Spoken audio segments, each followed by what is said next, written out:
Lauren, thanks very much. And as we were just discussing, King Charles III now begins his reign at 73 years old, nearly the age of his late mother's entire rule. So the question this morning, can he define his own legacy? Yeah, joining us to discuss is LA Times columnist and author Pat Morrison. There she is on the screen now. Good morning to you, Pat. Some view Queen Elizabeth II as a beloved global icon, while others, they've criticized her as the face of Britain's imperialism. So first, if we can break down the difference between the two, and then the question is, what will her legacy ultimately be? She's really both, and I think we'll see that at the funeral on the 19th of September. The date has just been set because her life and her reign span that era from the post-empire, Commonwealth, colonial sense to nowadays the modern sense of Britain coming to terms and reckoning with its sins as a colonial power, with its shortcomings in the country. And the Queen is the figure of continuity through all of that. So she's going to get some blame at the same time she gets credit for her longevity and her steadfastness in keeping the Commonwealth together.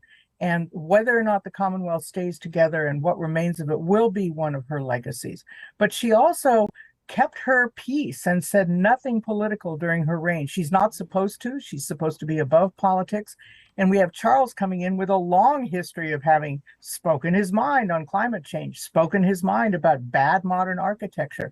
So this is going to be a real change from the past.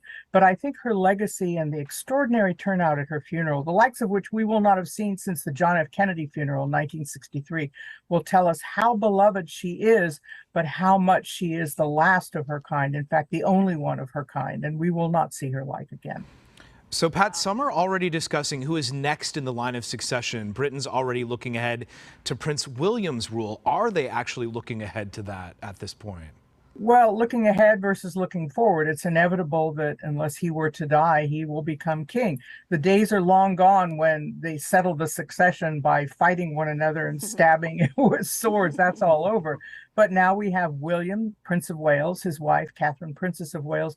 Their 3 children come next. Then it's Prince Harry, and then Prince Harry's 2 children who come next. As we know, Lilibet and Archie move up in the ranks to prince and princess status in this.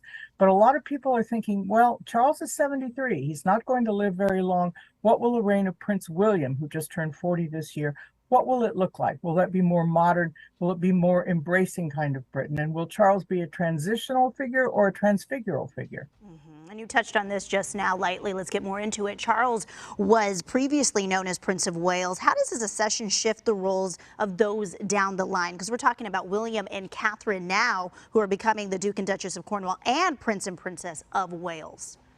Those are all the titles and roles that Charles had since he was 3 years old, actually, when the Queen made him Prince of Wales. And so there'll be more responsibilities. And William, who has already studied at his grandmother's elbow how to be a king, will be now close to his father and watch the duties up close and personal about what it will resolve and devolve on William when he himself becomes king. Their responsibilities will be more global, will be more serious. And of course, they have to deal with their children and their upbringing as well. It's a very serious role. And I think, as they have pointed out, I think they're quite ready to step into it. Quite ready indeed. So the first 10 days following a monarch's death come with this rigorous protocol steeped in tradition. What can we expect?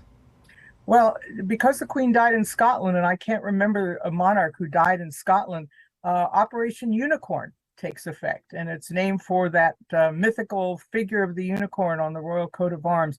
She goes first in her coffin to Holyrood House, which is the royal palace in Edinburgh, and then to St. Giles Cathedral, where she will lie in rest, as the phrase goes, before her body is taken to London. So Scotland will have a full measure of opportunity to express its devotion and its sorrow to the Queen.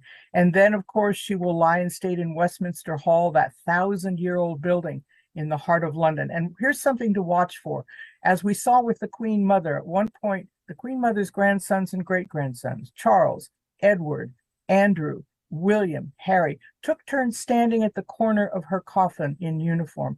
I bet you'll see that happen with this queen, with her sons, her grandsons, and maybe even Princess Anne, who marched in uniform behind the coffin of her father when he died a year and a half ago.